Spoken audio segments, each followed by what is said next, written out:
Hey, welcome to the 270th episode of Just Shoot It, a podcast about filmmaking, screenwriting, and directing. This episode is brought to you by patrons Meredith Kirkman, Dalit Berkowitz, Meredith Bragg, and James Flores. Thanks, everyone. I'm Matt Enlow. And I'm Warren Kaplan, and today we have Danielle Lessovitz on the show. She is a very talented, very fun to talk to director. She's only the second female director from the U.S., after Sofia Coppola, to have her feature film invited as an official selection of the Cannes Film Festival. And by the way, it was her second movie at the Cannes Film Festival. She had written a film the year before called Mobile Homes. Her film that was her directorial feature debut that was at Cannes is called Port Authority. It's awesome. I watched it, and it is about a young man in New York that is lost and trying to figure out what he's doing in the world, and he falls in love with a trans dancer. And it's awesome. It's a whole world that Danielle created there. The movie started out tiny, ended up being EP'd by this guy named Martin Scorsese.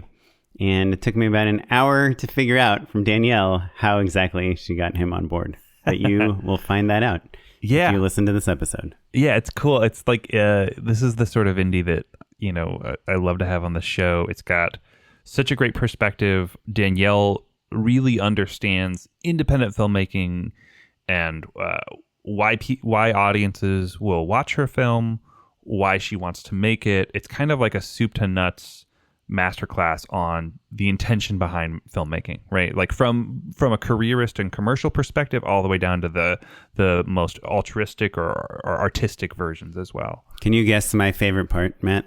Favorite thing she would talk to us about? I would bet it's about the development process and how she went from script to getting that grant money and getting her film greenlit. Oh, wait, no, that's my favorite part.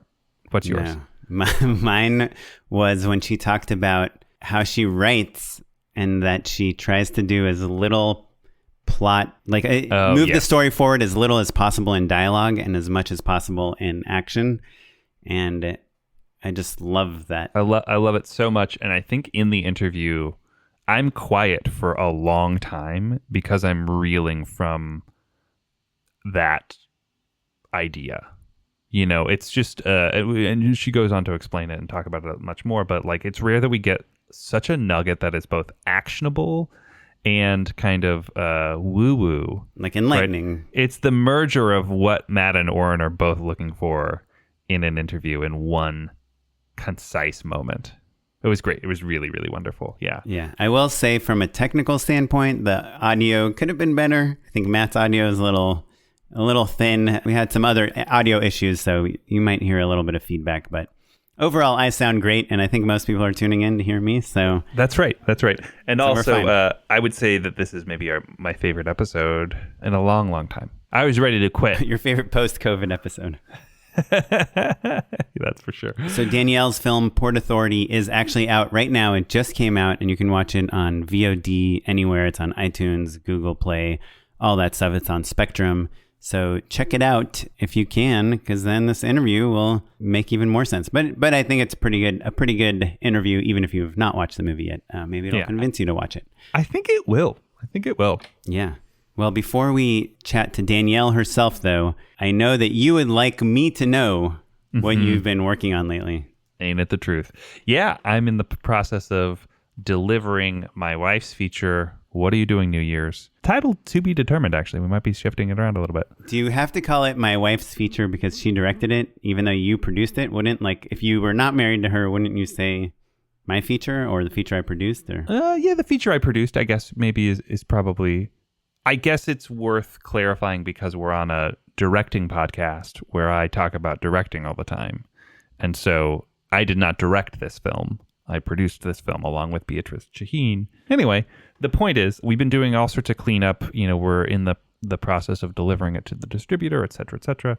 And so, that's all sorts of paperwork and making sure all of our clearances and this and that. And one of the main things that I've been working on post-wise is all of the VFX cleanup. And Oren, you've been so helpful in terms of guiding me through some of the hardest shots, which has been really great. But I thought it would be worth it to talk to people just about the act of doing these VFX. I think has kind of opened my mind to where I want to be as an artist in this particular discipline. And I think that there are a lot of filmmakers out there that will relate, maybe not specifically to VFX, but maybe it's to camera, maybe it's to art or something like that. But as a director, I think it's really valuable to have to be conversant in a craft or in a discipline, but also there's something so empowering about being able to roll your sleeves up and do certain shots yourself so that you are not dependent on a budget or another producer or just even another person,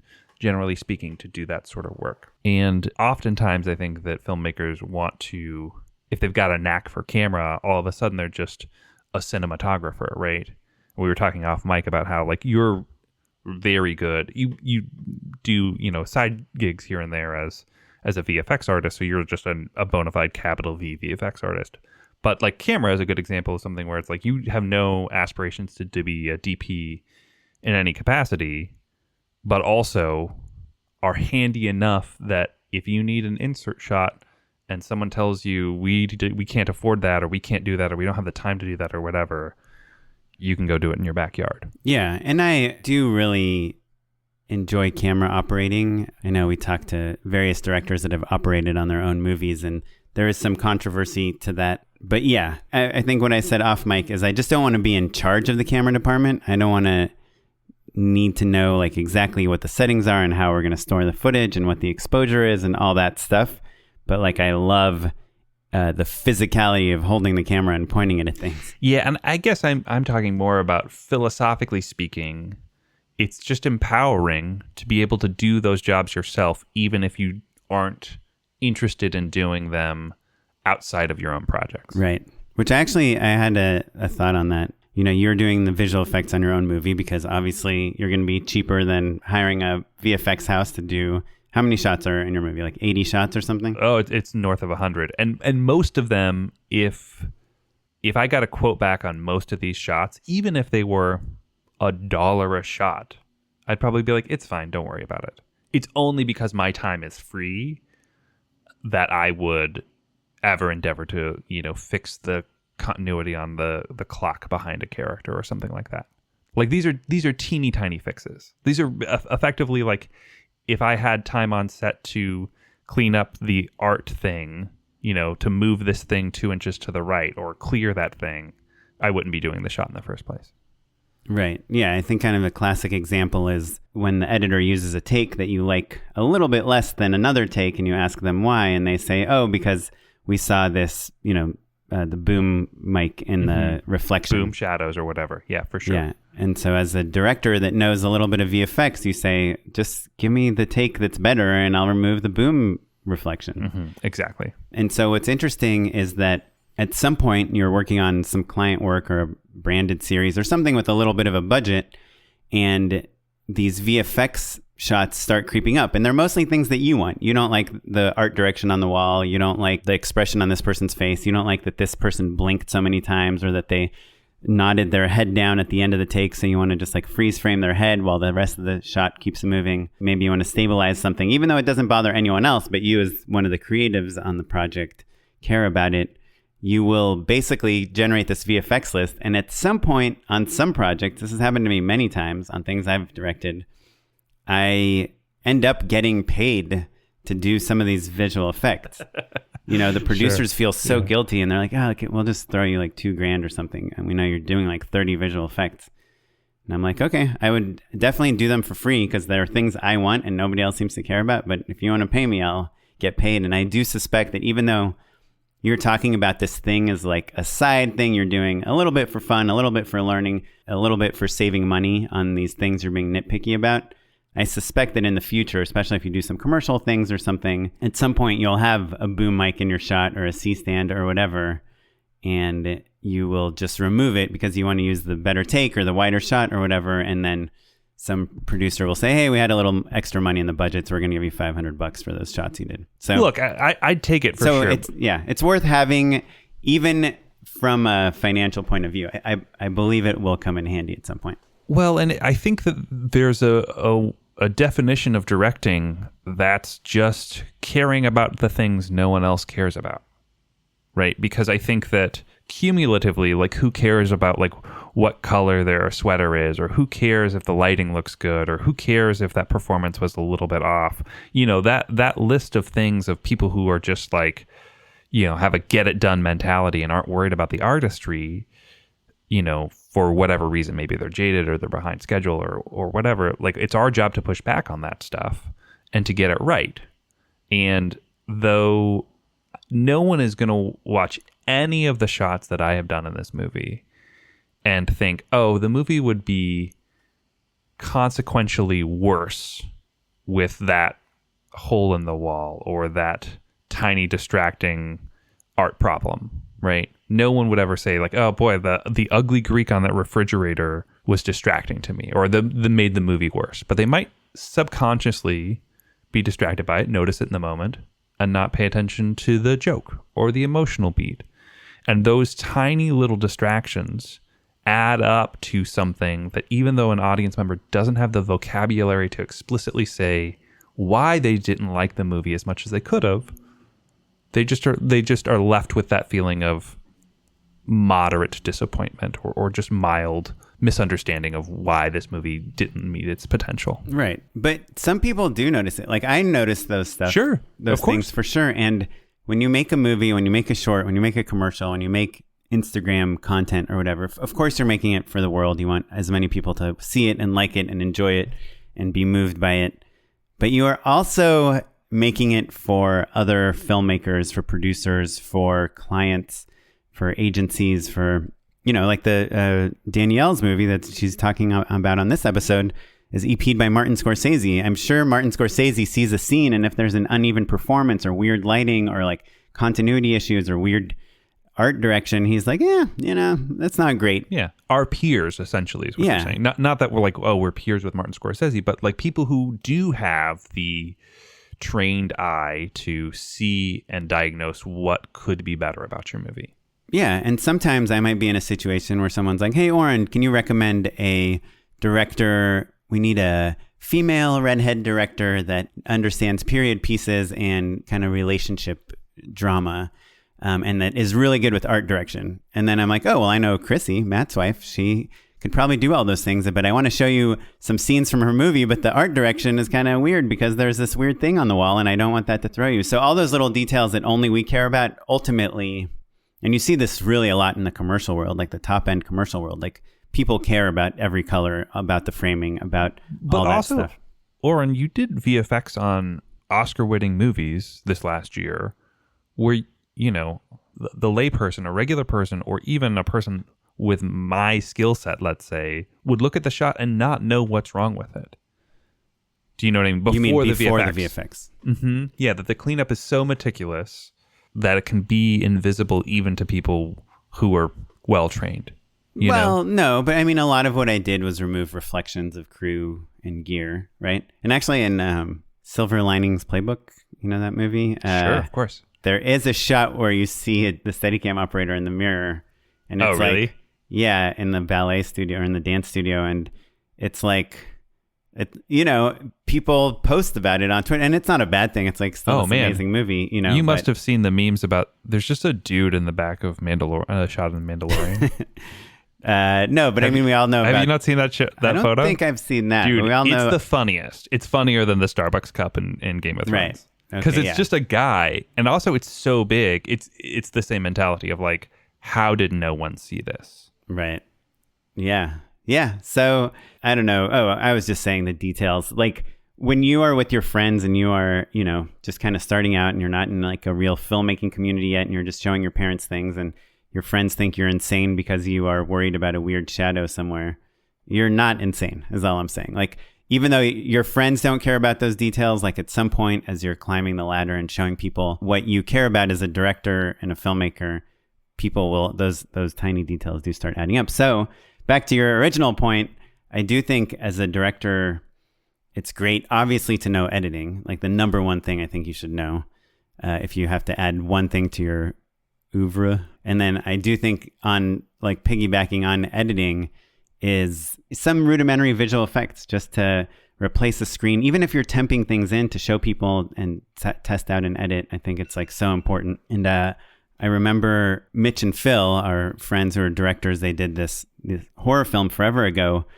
And, you know, we realized there's these vampire moments that if we just like pull out one frame, you know, here and there every time somebody moves or does something, like it has such a big impact, even though it's subconscious. I think, you know, kind of wrapping all this conversation up, like even those tiny visual effects that you're doing just for yourself, like they do add up to without a doubt way better stuff. I think that the shots that you worked on make the joke land more, right? Because like the smoke stuff. Yeah, specifically, like sometimes, you know, we shot a lot of things practically and then you accentuated them, but taking it, elevating it to making it like a little bit more extreme, a little bit more prevalent, a little more apparent, makes the emotional beat of the characters reacting to clearer and funnier, you know, more impactful. And so I think that that's the other thing. Look, you know, we're talking about all of the technical details. The same skills that you're honing as a craftsperson on the technical end, you need to be crafting in a story and performance and all of that stuff as well. But it's interesting to be so far into post to be able to kind of continue to plus the movie in ways where you've crafted the performance as much as you can, you've crafted the story as much as you can. Like, you know, you're still, all of that stuff has to be in place. No one's ever going to watch this movie and go, wow, the VFX were great, that's why I watched this movie. Certainly not. They're going to be moved and they'll laugh and they'll think it's funny and charming and all of those things. But the craft gets out of the way of the storytelling, basically. Yeah. And I'm a big believer in like every, you know, the score can help you fix something, the obviously sound design, VFX, but even like the color grade, like, oh, every time we cut to this shot, I'm looking at the wrong thing. Like I should be looking at this. And then I would notice that. And if you just kind of move the balance of the brightness, you can get people's eye to look at stuff. I'm excited if we were in the grade right now as well. And the movie is, I'd say 5% better because of it. You know, the mood, the tone, it's great. It's really exciting. So I'll keep you posted, everyone, but that was just my rant on VFX. So if you're ever like doing anything and you're like, is this even worth it? The answer is yes. The answer is yes. Even if you literally never end up doing that work yourself, being able to talk with the craftsperson or department or whomever that you're working with, they'll appreciate your level of understanding that much more. Well, cool. On that note, if you are appreciating these tips about VFX, if you're excited to hear about movies like Danielle Lessovitz's Port Authority, if you feel like you get anything from our mumbling on a weekly basis, 270 weeks in a row, then check out our Patreon. It's patreon.com/justshootitpod. It's where you can give us $1, $2, $5, $10. We'll get you a Just Shoot It hat. I saw someone just posted a picture of one of our original Just Shoot It stickers on Instagram. That was pretty cool. impressive, yeah. Anyhow, we really appreciate it. It's the way that you send us a little note telling us you appreciate us. And if you don't want to do that, then maybe just email us, justshootitpod@gmail.com. We'd love to hear from you. Or you could even, we're going to do a Q&A episode soon, and it's been a long time since we've received a voicemail. Give us a call, 262-SHOOT-1. Yeah. Okay, now we're going to speak to Danielle. We just watched Port Authority. Congratulations. I read it's only the second American film to ever be invited to Cannes. It feels like an incredibly well-researched film. Like everything in it feels so real, so authentic.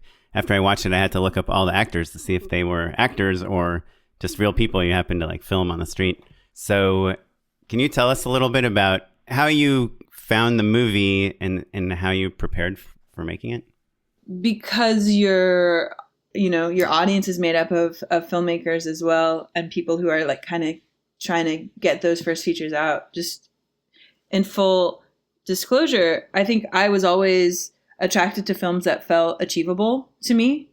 You know, I was like, what if I had $10, what could I make a film with? Like what kind of films could I make? And so I was always interested in more like, you know, that mix between documentary, but also like European, like art house cinema, which sometimes feels like it's made for very little, even though maybe it's not, but it's more grounded in that way. And so I think from this, in terms of my influences and my just general approach to things was like, okay, that sort of sphere where I'm going to get like millions and millions of dollars to ever make a film is not going to happen. I'm going to accept that quickly. But what can I do that I think is beautiful and interesting given that I'm not going to have, my millions of dollars to like create cool, I don't know, stunts or whatever I could want. So just starting out with those constraints influenced, I think, who I am and also how that film came to be. So yeah, I mean, origin story of the film is just I came to New York for film school, but I always wanted to live in New York. I grew up in the Midwest, so New York was this very like big exotic place for me.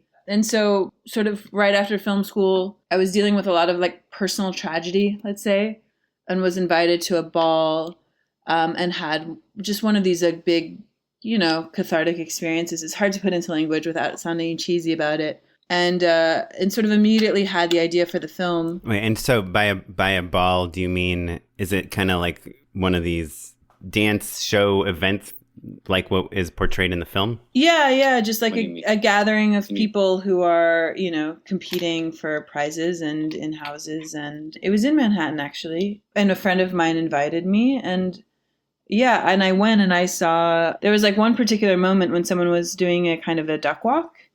And man, it was crazy because I felt like I saw like something in them take flight. They went beyond the physical realm. I don't know how else to say that without sounding cheesy. They transcended their own physicality. And I for a second saw, wow, these like little bodies that we're in, they're so limited. There's like a gender and there's a color to them, and they can jump and walk and do these things, but they're actually not necessarily the fullness of who we are. They're kind of just like one aspect, and we tend to over-identify with them. At least I do, just in terms of,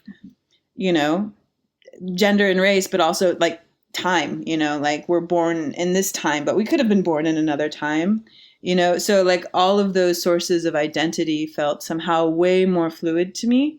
And the body felt like this sort of random thing that we are just like born into, but we give so much importance to for whatever reason. So yeah, so there was that. And then, was that a world that you had ever known about before, or was it just kind of like on a whim you went with a friend? I mean, I knew about it through like Paris is Burning, but I didn't realize it was still so active. It was a kiki ball, so it was for younger people, which is a distinction I don't think the film makes well, but there's the main ballroom kind of scene, and then there's the kiki ballroom scene, which is for younger people, and it's really geared more towards like a safe sort of safety and expression and sort of healthy habits around sexuality. So it was a kiki ball, and I just kind of stumbled into it. Although I knew of like Paris is Burning, and I knew of the scene, I just didn't realize how big and how active and how important it was still.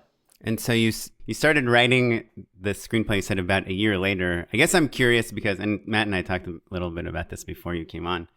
Like you see this glimpse of this other world that you find kind of fascinating. I think, a lot of our first reaction would be like, oh, I don't know enough about that world. Like, why am I the person to tell the story of that world as opposed to someone, that lives and breathes it every day? Like, can you tell us about how you researched it and how you kind of came to even start writing the script and give yourself permission to be I mean, the big question is, will people let me tell this story too?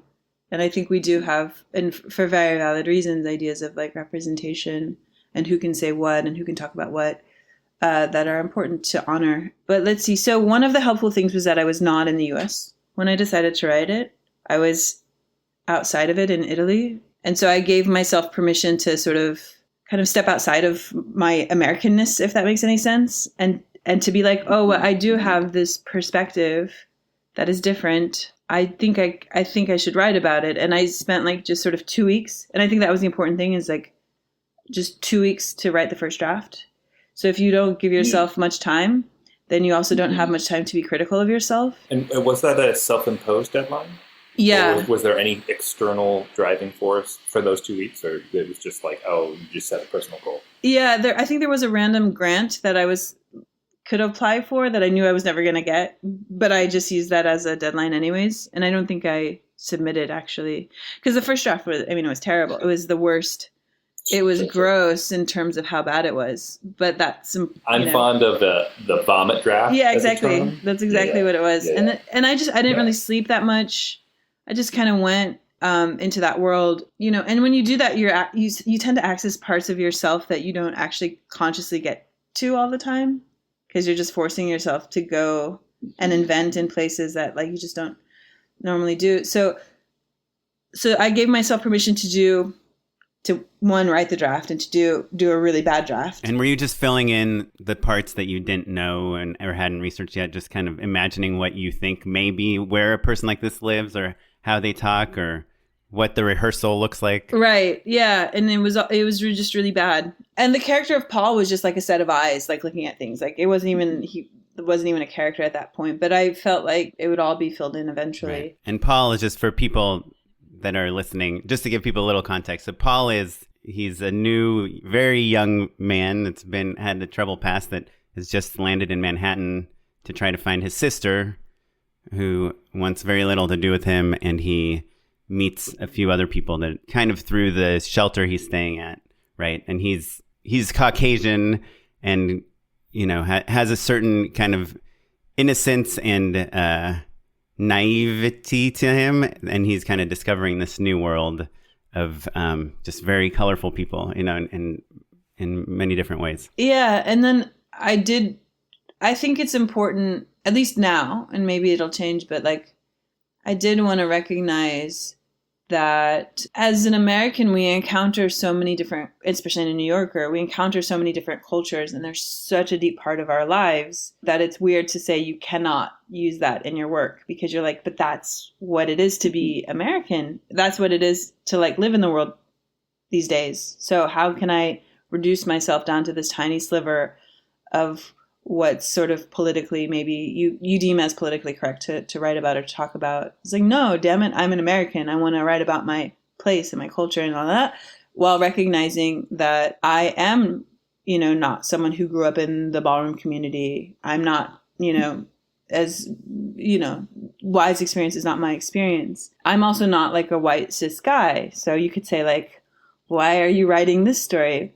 And it's all to say that even if you aren't you don't have the social signifiers of your characters or your protagonist, it's likely that you've met these people. It's likely that you've loved these people. It's likely that you've interacted with these characters in such a way where you do have some insight into who they are, and that you can relate to and identify with them just by the nature of your being human, and having the empathy and imaginative capacity to walk in someone else's shoes. That I think, if you interrogate your own intentions enough, your own experience enough, and I think that one can come to, their own ideas of what's okay to talk about in their work, if that makes any sense. That said, like a year after I wrote the first draft, I spent a good year and a half meeting to talking with, every day, living with, trans women of color, so that I could, older generations, young kids, just like to really explore the spectrum of that experience and how it hits different people differently, what it means, to experience that at different times, how it's changed, what still needs to change, so that the initial impulse was great, but like there was a lot of work done. And the same with the Paul's character, meeting a lot of kids from Pennsylvania, Ohio, who didn't have a family structure, who were sort of alone in the world, what their life was like. I mean, all of this just came through a lot of just work and meeting people and trying to, almost like a painter, understand what it was that you're painting. And being as sensitive to that as possible. What I love about that is that there are kind of some teachable moments that I think are relatively universal, right? Because really what you're saying is you had this moment of transcendence, this inspiration that moved you deeply, right? And then, you took that inspiration and galvanized it into something, into a first draft, and then took the next step, right, of really immersing yourself into that world. And what I loved, you said, you interrogating your intentions, right? Like that to me is the key to doing that sort of honest work, right? And I think that's how you can be clear with yourself about whether or not then whether or not you feel like you're being appropriative or tokenistic, or, there's a lot of things that I think people get worried about whenever they're writing about something that's not literally their experience. But I think your point is true. Like, we're all writers. We're all using our imagination. So if you're honest with yourself about being, as authentic as possible, and then also doing the work thereafter, I think that can be something, no matter what you're writing about. Do you know what I mean? Yeah, it's really a balance. That's interesting, for sure. Because you could kill like a generation of artists if you say to them, only write about this. You can only write about your own experience. Like, Right.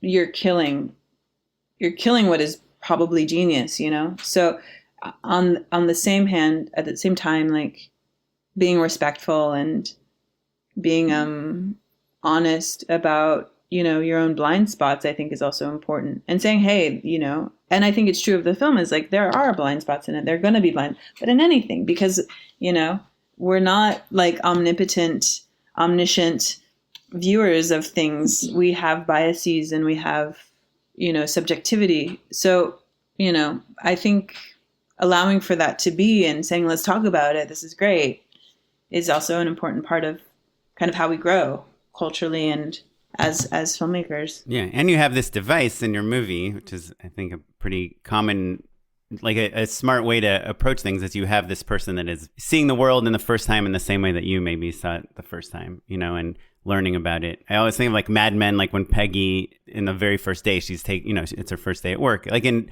all these shows and movies and things, it's like, today's this so-and-so's first day of work, so we can teach them about this whole world. And you do like an awesome job of getting us in there in this super space natural way. That's really cool. Yeah, I made this movie years ago about this deaf UFC fighter, and I like knew literally nothing about the UFC, and I had never even like met a deaf person before. And I had this just discomfort in the beginning of, why am I even telling the story? I have no connection to either one of these things. And then I would always just think of Danny Boyle making Slumdog Millionaire. You can't get more, come from two opposite ends of the world. I mean, I guess they maybe are on the same hemisphere or something. I think there's something super cool about it, and I love just everything you said about even being in Italy and just giving yourself permission to explore this world. And then it's not just about, I think when a movie like this is bad is when you just shoot that first draft of yours without actually doing the research and going to the place and meeting the people. Danielle's eyes and making it feel real. Just the thought of shooting that first Yeah, exactly. I was like, oh. Well, a little bit about the production, which I thought it's kind of interesting that what you kind of opened this up with before you even talked about Port Authority, your movie, is that you always look at a project to see whether it's accomplishable or doable. Like you're going to assume that you're not going to get $30 million from Sony or whatever to make this movie. So how can I make this movie? But Port Authority, like the very opening scene, takes place in a train station in New York City, in Manhattan. Potentially like one of the most iconic, expensive, busy places in the world. Like, you instantly have scope to your film. Like, you could tell me that movie was made for millions of dollars and I would believe it, even though it has such an intimate, like, kind of personal feel. You have like a bazillion locations, you have a million extras, it's so colorful, you're shooting night and day, interior, exterior. Honestly, I would all over the place. Stunts. I'd be curious to know, because there's the world where I can imagine you effectively just stealing that scene. You know what I mean? Just being run and gun, super stealth mode. That is easier for me to believe than like, no, we shut the whole station down. Those are all actors. We lit everything. It's like the $30 million version is harder to believe than the, $1.5 million version in my mind. Well, right, because it's like what we're seeing feels like the documentary version, even though it's not a documentary. Yeah, that's interesting. So I was like, film school's great, because I'm going to get access to student loans, and I can use those student loans to finance my first feature. I think the Polish brothers had a similar story where I think they got a grant to like buy a computer and made their first film with it. Yeah. So I was sort of like, it was psychologically important to be like, worst case scenario, I'm going to take that extra money that I took out, grab myself a camera, get some friends together, and we'll run and gun and make this ourselves. And I really thought that was how it was going to be made for a long time, even after the first draft. But I don't know. I think there's something like when you have that confidence, when you're like, it's going to be made, I'm going to make it myself. Then people are like, oh, but why don't you we can help you, that sort of thing. And you just kind of keep going and then find that people want to join. And that's a really cool feeling. But for me, it ended up being like a script that I was going to do myself. And then all of a sudden you have money to make it. And that brings with it its own complexities. Because it is the case that we did, rent out Port Authority, and those are background. And it all, it became, how do you say, formalized by the production, which is a good thing and also like a frustrating thing, to be honest. If you're like, I could have gone in, like I've stolen stuff before. I could have gone in with my whatever. Let me grab my phone. Let's go get this. Yeah. Yeah. Can I unpack the statement of, you had that confidence, the train is moving as a common refrain we hear from people, right? Like that's when people want to join on. And then you said, and you found yourself in the circumstances where you had money. So fill in that gap for us a little bit. Like just, you don't have to go super in depth, but how did people realize that you were making the film? How did money kind of come in? Just the Cliff Notes version of that. Well, it's also one of those things where it's like, why would anyone in the U.S. give me money? I'm just honest, like, who am I? There's so many people who are getting into these Sundance labs. There's like 2 slots. There's a whole country of like filmmakers. There's so I immediately was like, okay, US not going to be a place for me, which is weird because I'm American. But I was, I was like, Europe, Europe, because all the films I love are really like French or Italian. And I was really fortunate enough to, in film school, to write for a French director, whose film got made. And then afterwards, the producer came to me and was like, what are you working on next? So there was that. You wrote a feature? Or yeah, I co-wrote a feature, Mobile Homes, that was also at Cannes like 2 years before Port Authority. Okay, so you had cachet. I had some cachet from that, but I sent the script to the Torino Film Lab in Italy, which is a really incredible and important lab for upcoming filmmakers from around the world. And they're starting now, but before me, they really weren't looking at American filmmakers because American filmmakers weren't looking at them, I think. So went to that lab, asked the French producer, but Mobile Homes hadn't gone to Cannes yet, so they just made the film. Said, I need a producer to go to this lab with. Will you come with me? She, of course, didn't speak English, so I had to get a translator. It was my partner who does speak French, and I was like, can you call Virginie and ask her in French? Okay, so we're, as a American who doesn't speak French and a French producer who doesn't speak English, we arrive to Italy together. You're like downloading Duolingo. You're just sending emojis. Exactly. Mainly this one. You're right. And everyone is like, what are you guys doing together here? And we're like, je sais pas. Yeah, those emojis. But there was a kind of secret confidence. We felt like. Wait, so you had been accepted to the Torino Script Lab? Is that what it was? Yeah, called? It was called the Frameworks, which is the feature. I think there's 12 projects. It's a bit like Sundance in Europe. It's a really great lab, and yeah. So we go there, and there's a sort of component of development, where you develop the script, you meet with other directors, you meet with just all the aspects of production. They kind of allow you to have conversations about how you want your film to look and feel. So it's really nice. And then afterwards you sort of pitch the project to industry professionals in Europe. And and we did well. We won some awards, and we met our Bobby Allen from Mubi there. We met MK2, who was our sales agent in Europe.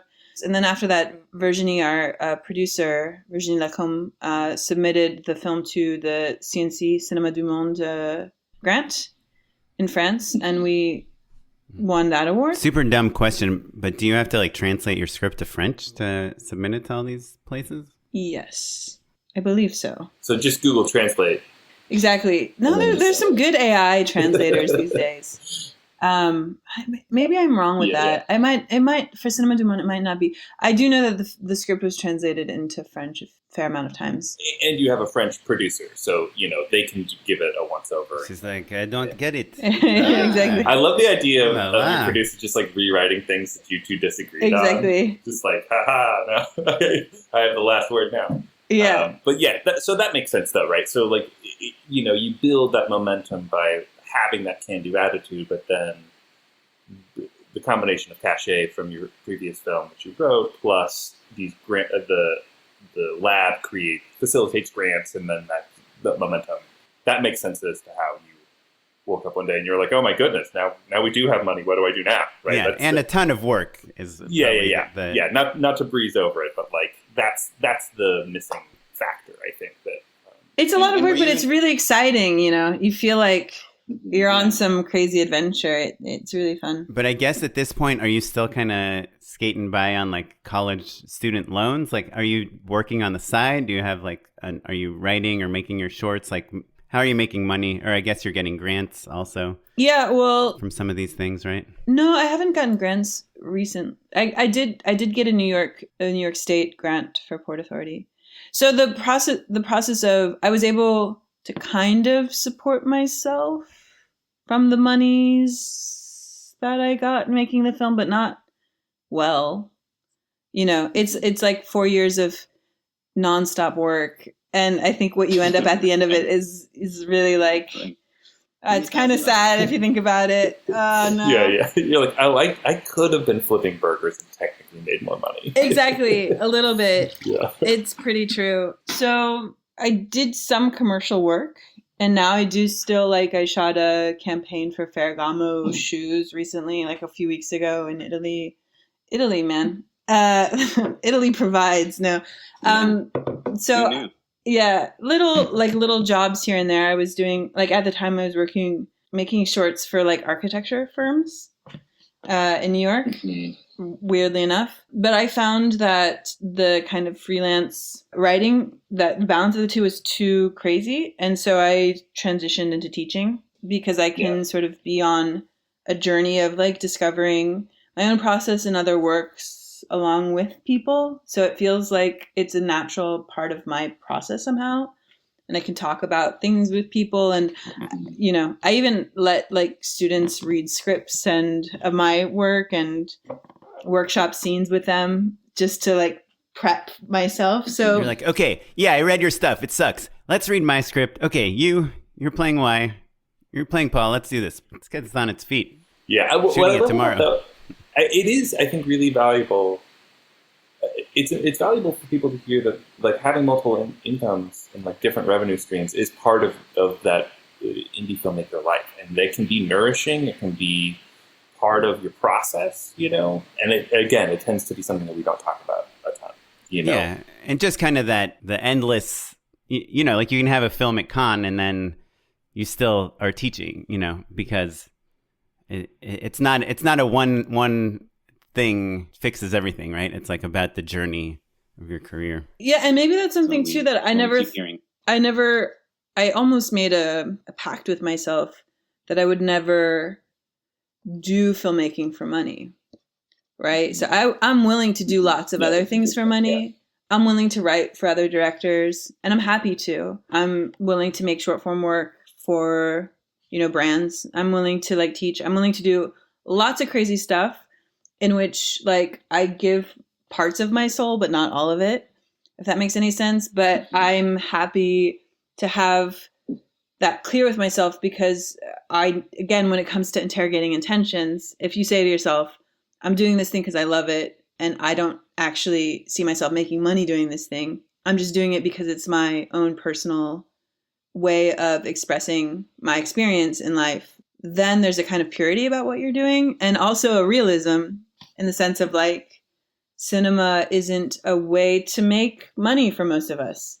It's a passion, It's a passion, and it maybe should stay that way. And maybe, who knows, maybe I'll make like a big giant Marvel film, but I'll always want to tell stories that are important to me, whether or not whether I self-finance them and they make no money whatsoever, it's just not about money for me. Yeah, a thing that we've heard a lot is like there's a difference between your art and doing something with your artistry, right? Like, and so I think Oren and I work commercially quite a bit, and I think like you can be engaged and excited and passionate about work for hire, but I love the way that you differentiate or reclassify the two, right? Like there's your art, and then there's the things that you do for money that are And I like that you're saying artistry.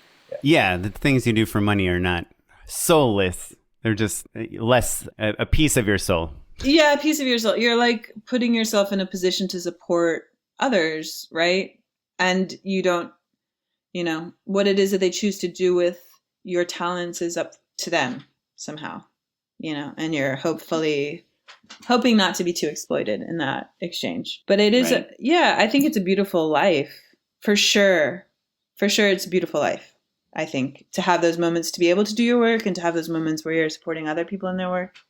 It's really nice. I think if you go into being like, I'm going to be a great filmmaker and I'm going to be super loaded and super famous, I think you're going to be very frustrated. Yeah. There's also, I feel like, so we've interviewed, close to 300 filmmakers on the podcast. There is something about the people that are really going for something super commercial in the beginning that seem to kind of be spinning their wheels until they go for something a little more personal. I think kind of your attitude is what we've heard from a lot of successful filmmakers, of just kind of approaching which project to make and which project to fight for and which project to just kind of do for the money and for the learning experience and, to hang out with some people for a couple of days. I have some questions about the production of Port Authority specifically, and maybe partially the writing process as well, because Oren and I were talking off mic about how naturalistic everything is, especially certainly the camera work, but I think the dialogue at the top for both of us is something that's just, it feels so off the cuff that, maybe some of it's improvised, maybe some of it's not. And how sometimes when you look at that style of dialogue on the page, it can feel, like not a ton is happening, quote unquote, right? When people are just naturally speaking to one another, there's a lot of like, yes, and I don't know, and stuff that like, when it's in stark black and white, maybe doesn't have as much meaning imbued into it, right?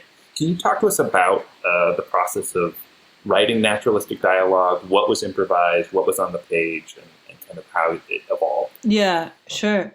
I mean, I generally like to make sure that dialogue isn't carrying story, just in general. I tend to say place action or conflict, and maybe it's a bit too much in Port Authority, but like in sort of glances or physicality or just anything visual. So I like to think that the story is like hung, like this sort of, even though I think in Port Authority the narrative beats are a little bit very subtle, I think for a lot of people, those beats are made through action and through something you can see. And that frees me up to just kind of do whatever I want in the dialogue. And even on the page, the dialogue, it's really just like sounds that people make in order to hold the space for action, if that makes any sense. So with that, there's a lot of freedom to let other voices come in. Sounds like you took Aaron Sorkin's masterclass. Right. I mean, that's fascinating. How did you come up with that kind of way of thinking, that philosophy? Does it come from some of your docu work? Maybe. But also, I think NYU is really good at training us in this way. A lot of the professors are like, cinema and filmmaking is much closer to painting than it is to, say, theater. And in an American tradition, like theater is a space where, or medium, I guess you could say, where dialogue is the thing that the entire production is resting on. So if someone tells you, hey, this is like painting, this is not like theater, you begin to think about things in a more painterly way, and you sort of realize, okay, the meat of my scene doesn't have to have anything to do with dialogue, and it just frees you up, and then you're forced to watch a lot of silent movies, and you're forced to just see, okay, cinema is about gazes and cinema is about movement, and it's not necessarily about talking. So even Paul's, I mean, originally I wanted Paul to be played by a non-actor, and I just kind of wrote a bunch of dialogue thinking it would be filled in by someone else. And then Finn was an actor. And then so at the last one, I was like, oh, damn, I didn't actually take the time to really make this dialogue heightened because I just thought someone else would come in and say stuff. But still, this script within this, what you're calling it non-heightened dialogue, is winning awards and getting you into programs and getting grant. Like, there's something is still capturing people, regardless of, I guess, if the dialogue is heightened or not, right? No, it's true. It's true. Yeah, because it's not really about the dialogue in the end, is it? I love that process and answer so much. To me, it's blowing my mind, just in terms of like, genuinely, from it's the like, world of comedy where like, yeah, I don't even write anything about the camera. Like I start with dialogue. Yeah, I mean, I can't tell you how many times I've been like, okay, master over, moving on. In a way that's frustrating, certainly, but like, when you're alting jokes, it's like that's kind of the way you have to shoot things because you're going to swap things around a little bit. But so just what I'm hearing is that the story beats are all in description, right, in the action, right? Like it's glances, like all of the back and forth of how a relationship evolves and how the plot progresses, essentially tells silently. And so, whether there's dialogue that says like, oh, I don't know, or huh, or what, like, that stuff is going to get filled in. And it doesn't matter, right? Because the beats of like, curiosity or like apprehension or whatever the specific scene is about, that the meat of that story is already there. So you just get to like flow naturally. Talk to us about how, with that as a framework, how do you approach coverage? How do you approach camera? Just in fairness, we didn't have a lot of time. Can you tell that totally? That means different things for different people, right? Like, page count, is that even a valuable metric for you in that sense? Yes. So it was 24, but some of those were like half days, and there were a lot of location moves. Like there were some scenes where I had like 2 takes to do them. It was like, you have 2 hours to shoot this entire scene, right? No rehearsal, not just, you're going to go and do it.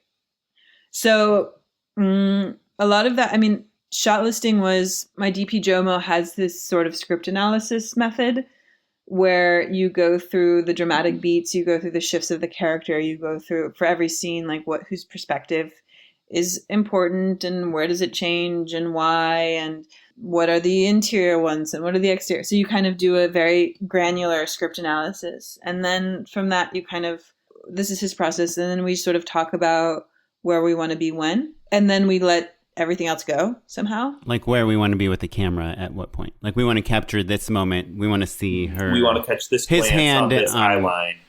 Yeah, exactly. And how we get there is less important than just the fact that we do get there. And we talk about like... Does the same apply to lighting as well? Because there's, the movie has a very striking look. I mean, it's very colorful in some scenes and like naturalistic in others. Is that part of the script analysis as well? I don't know. I mean, to be honest, that's part of Jomo's process that I have less access to, but I do know that he will only augment natural sources. So if it doesn't exist in life, it's not going to be a source of light, right? And there's a lot of this film, especially in the exteriors, where there was, you're just using what's there, not changing anything. So yeah, just letting things live, I think, was part of that. And even like when there are moments where like, in the pizza shop, right, where it's like this red, like I didn't have a location for this. I had no idea where we were going to shoot it. I see the gaffer walking around, like literally 10 people are following me, and I'm like literally trying to find a location for that thing that we're going to shoot the next day. We're on a tech scout, right? So it's beyond, it's past, the just like location scanning. We're on a tech scout in a certain place, and we're like, okay, I know the scene needs to be shot somewhere in this area. It could be shot at a bus stop, could be shot, next to a railing on some stairways. I don't know. And I'm looking and I'm walking around, and I don't know if, you guys probably know tech scouts, you have like your whole crew behind you. I'm literally walking, and like little ducklings, everyone's following me. I have no idea where we're going. And I'm telling people, this is the most awkward little dance I've ever done. So weird. Like, meh. And then in the distance, I see Scott, who's our gaffer, like eating a piece of pizza. And I was like, gaffer's no good lighting. I was like, Scott, where did you get that pizza? And he's like, oh, that pizza shot over there. And I went and I was like, oh, I love it. It's brilliant. This red is fantastic. Yeah. And that's why that scene has color, because Scott ate a piece of pizza while we were doing a tech scout and, you know, happened to like know that he would probably be attracted to a place with good lighting. I don't know. Or he just likes pizza. That's awesome. So was the color, you watch your movie and it does feel like, and maybe this is just like you say, like just naturally occurs, but at night when he's at the balls, when he's at these kind of exploring this new world, the lighting is very colorful. And then during the day, it's a lot more muted. That was in the script. I'll be honest. Like I did write, okay, you know, blue light or pink light, or because I did, you know, and that was something I talked with my collaborator too. Just this feeling of wanting Wise World to feel kind of warm and inviting and colorful, you know, and to have like those feelings mirror the interiority of Paul, if that makes any sense. These feelings of opening and the feelings of like what colors can bring. Yeah. Yeah, you're showing his emotions visually. That's awesome. So I guess speaking of why and Paul, and you said, you know, you ended up casting this actor, Finn, who had, I think his first big role was in Dunkirk, right? So he's been on some big sets. Yeah. Can you imagine going from Christopher Nolan, Dunkirk to like this? It's like, I mean, there's not a bigger distance, right?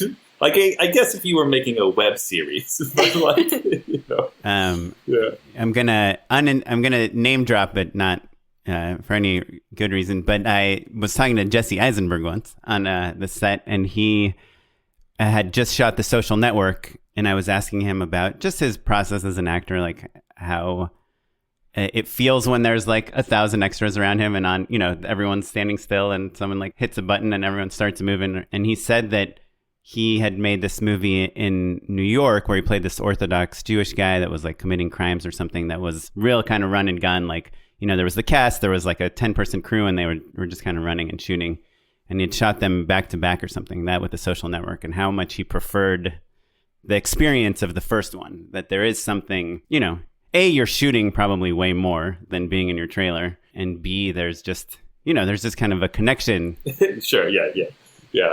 Or the nicest room in the apartment building you're shooting in. Yeah, and I don't know if you have like Brad Pitt and Angelina Jolie, if you can just throw them on the street, but I think a lot of really great actors do appreciate that experience that you're putting them in. Well, and also, I think there's a type of actor that is in it for the reasons that the reasons that we're all in it for. You're like, oh, let's just go make something. And some people are more caught up on whether or not there's a trailer.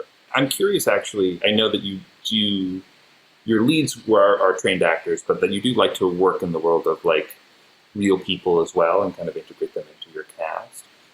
Do you feel like, from a process perspective, that the pace that you're shooting at is helpful in that way? And also, like, it sounds like from a lighting perspective, things, because they're just augmented natural sources, you know, I imagine your sets looked and felt familiar in a way that, you know, Christopher Nolan said, you just feel like you're in a spaceship, and then there's like a teeny tiny part that's in frame that looks normal, you know? Yeah. I think, to be even more specific, you have like these quite a few rehearsal scenes, right? These people are rehearsing for the balls, and they're going to be competing.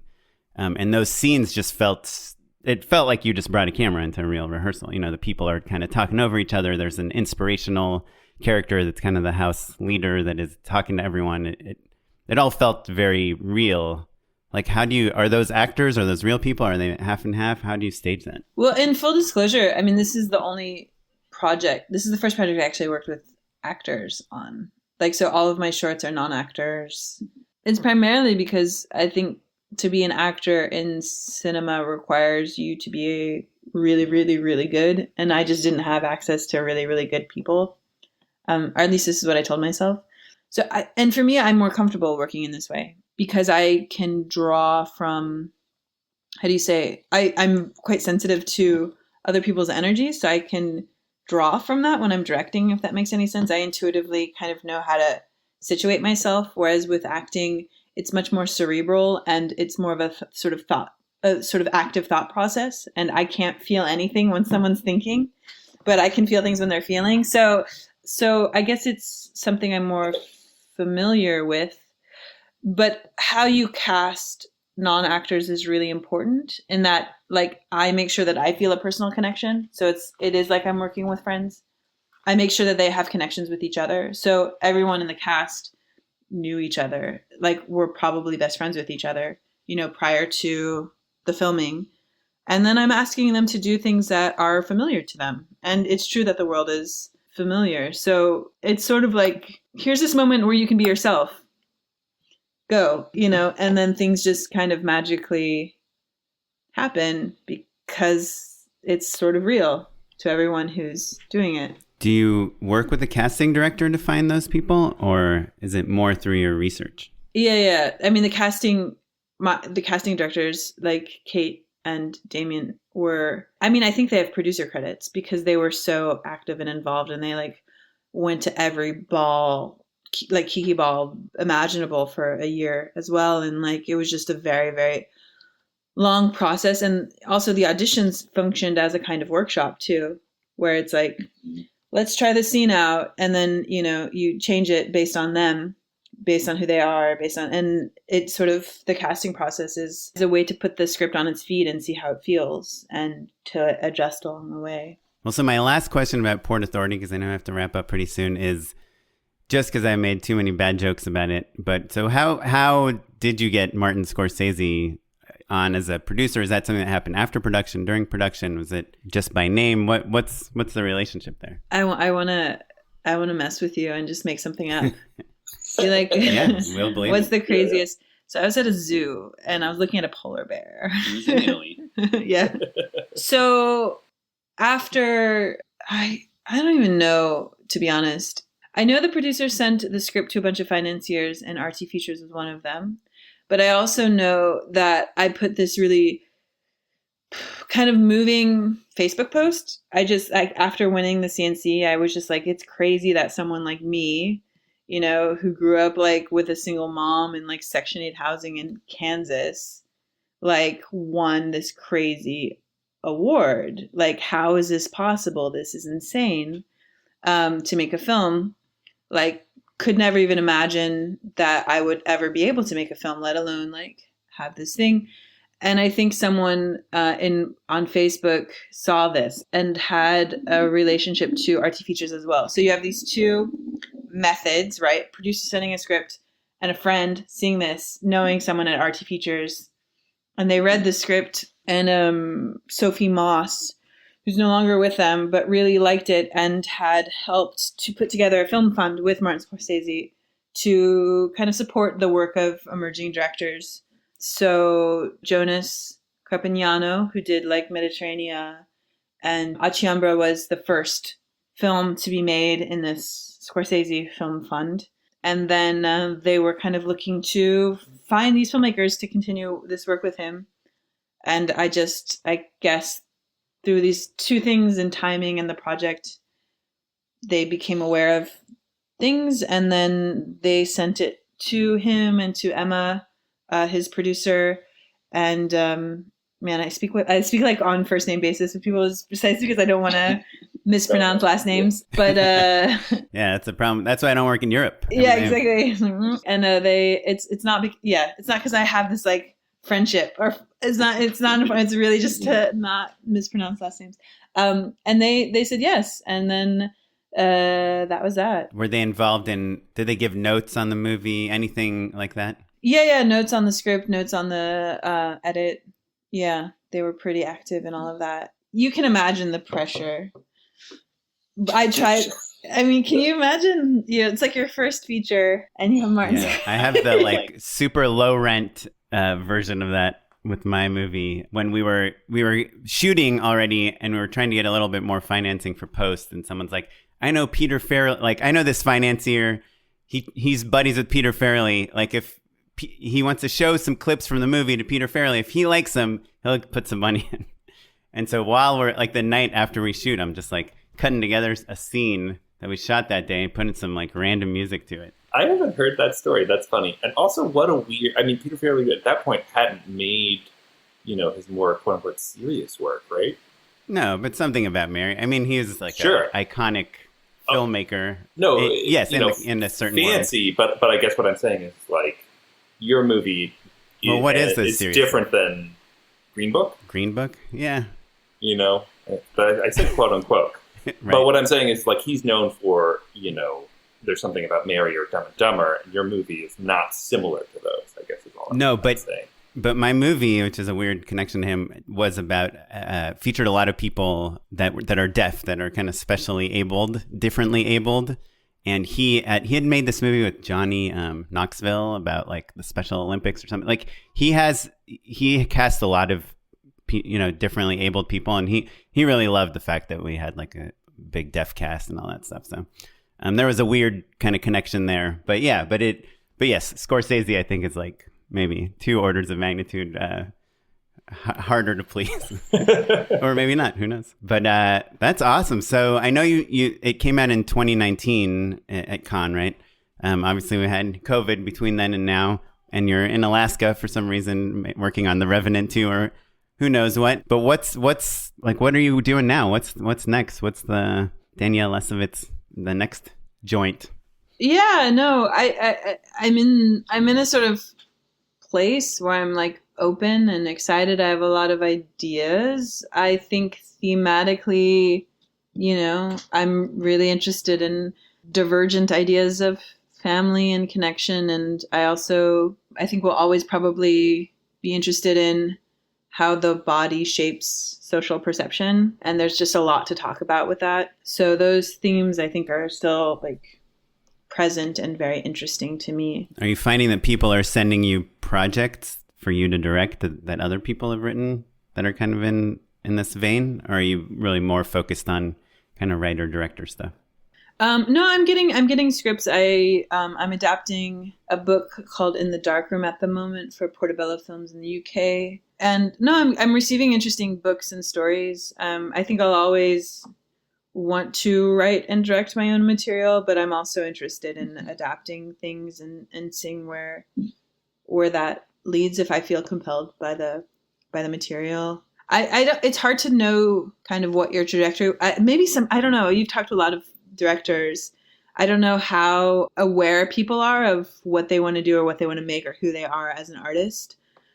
And if they're able to articulate that, I'm more of sort of like, I'm fascinated with certain things and we'll see what happens because I don't know that I can verbalize it so well. But yeah, what is your curious to know how other directors certainly are? There's a spectrum, but the interesting thing is that we always are talking to them right around this period in their career. We try to catch people like at what we think is maybe going to be some sort of tipping point, or they're building momentum or something like that. And so some of them are very. I wonder if maybe it depends on how many meetings they've taken over the last few months, right? Like how dialed in their pitch of like, this is the thing that I do. I'm perfect at this thing.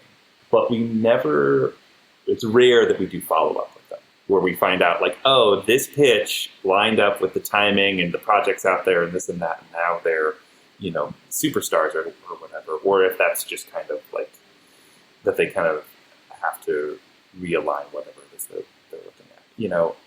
To me, it sounds like you're very like grounded in terms of your approach to things, which I think is really interesting. And sometimes I think people are like a little starry-eyed, and I think openness is a strategy of like, I guess the main theme of this entire interview to me is that you have the confidence to know that the train is moving, right? That you're making the next thing, and you're not beholden to permission from outside stakeholders. And so that to me sounds like the best way to continue to make things that you're happy with and proud of. You know what I mean? And sometimes I think people get a little foggy with that. I certainly do, We're mainly just trying to figure out for ourselves what we should do next. So we're trying to steal ideas from our guests. Yeah. No, I'm curious to know if it is an issue of will, of people like, I'm doing this, and then they like go out and do it, or if it's more of like, hey, I have all these ideas, and let's see which one gets made first. There is a lot of that. And I find there's like a big difference between kind of TV directors and kind of film writer directors. And, you know, we talked to a lot of commercial directors. And I'd say probably about 20% of our guests are also parents. And it does seem to affect the projects they choose, the financial implications and the travel implications more than other people do, you know? So I don't know. It's interesting to think about what the answer is to what's next. I like the idea that like it gives you the sense to kind of make your future, I think, in ways that like, I don't know if other professions are the same way, but it feels really entrepreneurial. It feels like if, at least for me, if you set yourself up to think like there is no path, there is no way of doing this, like you kind of make it up as you go, but you have an intuition that's like hopefully guiding you in the right place, then it's just really fun to kind of see what happens, as opposed to like, at least for me, thinking that I need to hit this point or I need to do that or I need to do that in order to be this thing. It's more of like, no, you're just going to kind of invent as you go and see what happens. Well, Danielle, we could talk to you for 2 more hours for sure, but I know we've got to wrap it up here. Do you have a few minutes to endorse with us? Sure. Unpaid endorsements. So my unpaid endorsement for the week, our friends have a podcast called Light the Fuse, which is a Mission Impossible only podcast. They're about 200 episodes in, and they only talk about the Mission Impossible franchise. You'd think they would have run out of things to talk about by this point, but they are encyclopedic and really go super, super deep. I've endorsed the podcast before. It's really interesting. It's fun. They talk about literally the marketing material of each movie, or they'll talk to the editor, sound designer. But they got Brian De Palma, the director of the very first Mission Impossible movie, on their podcast recently. And that episode is a real treat because he's a funny combination of a master craftsman, an incredible director, and like a little bit of an old coot, if I dare say, and which is like a perfect combination for a podcast guest. He's really funny. So Light the Fuse, their most recent episode has Brian motherfucking De Palma on it. So that's my endorsement. So I listened to, speaking of podcasts, I listened to probably a pretty popular show that most people have heard about, but I just want to bring everyone's attention to it. The Ezra Klein show on the New York Times, right? But a particular episode by the journalist Anna Sale, which is called How to Have Better Conversations About Hard Things. And I just found this podcast was so incredibly insightful and just ways of like, navigating those really hard conversations with other people about like sex and money and the implications of not talking about them and how to do those things empathetically. Amazing. And it turned me on to her podcast. But man, she's really insightful. That's awesome. Yeah, my endorsement is a website that probably 1 million people know about. And I'd like heard of it before, but never really checked it out. And over COVID, I've gotten really into like 3D graphics and concept art and matte painting, illustrating, and mainly just feeling horrible about my own artistic abilities, just seeing these like kids make amazing art. But there's this website, artstation.com. Do you guys know about that site? It's like basically if Behance, is like kind of the graphic artist's portfolio site. ArtStation is more concept art and things like that. And it runs the gamut. It kind of like reminds me of DeviantArt a little bit, which is just a place where people can post their art. But ArtStation has a higher level of professionalism. And there's a lot of people, like the person that did all the matte paintings for Avengers will have a page, and he'll show his samples, or the character creator of, some like a character from a DreamWorks film. She'll have a page, and a lot of times they'll even sell like some of the tools they use, like the Photoshop brushes or decals or things. So it's like inspiration for kind of art, and you can just type anything. Let's say you are trying to imagine an old haunted building for a project or something. You can type like old haunted mansion, and you'll just find like amazing concept art renderings of those things. So it's ArtStation. And then sometimes they'll like even give you a pack of like, here's like elements to make your own haunted station. And it'll just give you ideas to talk to the art department about like what makes something feel haunted. Is it vines on the staircase? Is it like a broken grand piano? Whatever it is. So just like a new place I've kind of been wasting my time on recently, artstation.com. Just kind of looking through all the random stuff. Awesome. Well, Danielle, where can listeners find out more about you? If they want to keep tabs on Port Authority and your future projects, do you tweet? Are you Instagram? What's your thing? Okay, how about this? I'm not on Instagram, but I decided this week that I would be, because it's kind of crazy not to be. And man, there's some stuff I want to show. So so I'm gonna do that, and it's probably just gonna be my name. So let's do that. And it's DANIELLE, Danielle Lessovitz, LESS, like less of OVITZ, less of it. Oh, that's an awesome last name. I want the same, but like a little less of it. That's like how you direct your actors. Well, if you want to keep track of all of the things that we talked about on the show, you can follow us across all social media at Just Shoot It Pod, or go to our website, justshootitpod.com. And you can follow me at Mr. Madelo. I'm at Smitey Pyleg on Twitter. I'm at OKaplan on Instagram. And we love to hear from you guys also. JustShootItPod@gmail.com. Please let us know what you think. Anyhow, this episode was edited by Sarah Weirda. Our social media manager is Derek Aiello. Our consulting producer is Ali Kornfeld, and the music you're listening to is from the Free Music Archive and the artist Jahzzar. And we will catch you next time. Thanks guys. Everyone. Bye.